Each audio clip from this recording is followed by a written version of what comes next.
اور ہمیشہ دائمی عیش جس کو ملنے والا ہے جنت میں، اس دائمی عیش کا عکس و فیضان، دیکھو چڑیا 1000 میل پر ہے مگر اس کا سایہ زمین پر ہے، تو جن کو جنت مقدر ہے تو جنت کا سایہ ان کے دل پر کروڑوں میل سے وہ سایہ پڑتا ہے، جس کی وجہ سے اللہ والوں کو آپ دیکھیں کیسے مسکراتے رہتے ہیں، کیسے ہنستے رہتے ہیں، اور ان کے دل میں کیسا اطمینان رہتا ہے کہ پریشان بھی ان کے پاس جاتا ہے تو کہتا ہے یہ میری پریشانی خود بخود بلا کسی دوا کے غائب ہو گئی۔ امریکہ سے صاحب آتے ہیں، ان کو ڈپریشن ہے، وہ کیپسول اور ٹکیا کھاتے ہیں، خانقاہ میں قدم رکھتے ہیں، کہتے ہیں یہاں ٹکیا وکیا سب ختم،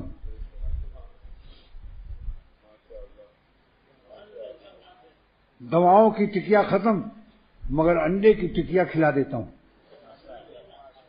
مہمان ہوتا ہے بیچارہ دور سے آتا ہے، تو اللہ تعالیٰ کا شکر ہے کہ اللہ والوں کی صحبت، اور رمضان شریف کا مہینہ تو صحبت مکان ہے، نعمت مکانی ہے، آپ کا ایک رہ رہے ہیں ایک اللہ والے کے ساتھ، اور رمضان زمان ہے، تو جب زمان اور مکان دو انجن لگ جائیں گے، اللہ والوں کے ساتھ رہائش ہو اور رمضان کا مہینہ ہو۔ اکثر بزرگوں نے رمضان میں اپنے مریدوں کو اپنے ہاں اکٹھا کیا، شیخ الحدیث وہاں زکریا صاحب رحمۃ اللہ علیہ کے ہیں، حضرت تھانی رحمۃ اللہ علیہ کے ہاں بھی بڑے بڑے علماء رمضان میں پہنچ جاتے تھے۔ لیکن جس کو لالچ ہوتی ہے، بغیر لالچ کے دنیا میں کوئی کام نہیں ہوتا۔ لیلا کی لالچ میں مجنون نے جنگل میں کتنے آہو فغاں کیے، کیسے کیسے مصیبتیں اٹھائی۔ ایک دن آج سے 40 سال پہلے میں عزیز آباد گزر رہا تھا کہ ایک بڑے میاں نے شیروانی پہنے ہوئے مجھ کو مصافحہ کر کے کہنے لگے کہ 1 منٹ مجھے چاہیے۔ میں نے کہا کیا بات ہے؟ کہا کہ میں اپنی ایک بیوی پر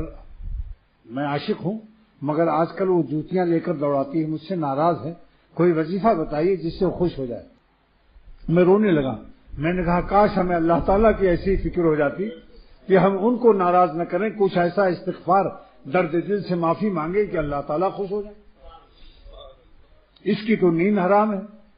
اور ہم چائے پیتے ہیں، انڈے کھاتے ہیں، مکھن اڑاتے ہیں، نافرمانی کے باوجود دل سیاہ سے کالے دل سے اور عیش کر رہے ہیں۔ کیا ہے عیش؟ سر پر جوتے ہیں، منہ میں کباب ہے۔ اللہ جس سے ناراض ہے،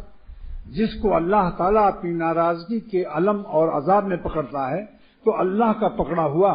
سارا عالم اس کو چھڑا نہیں سکتا خدا سے، سارا عالم مل کر کے اللہ کے پکڑے ہوئے کو چھڑا نہیں سکتا،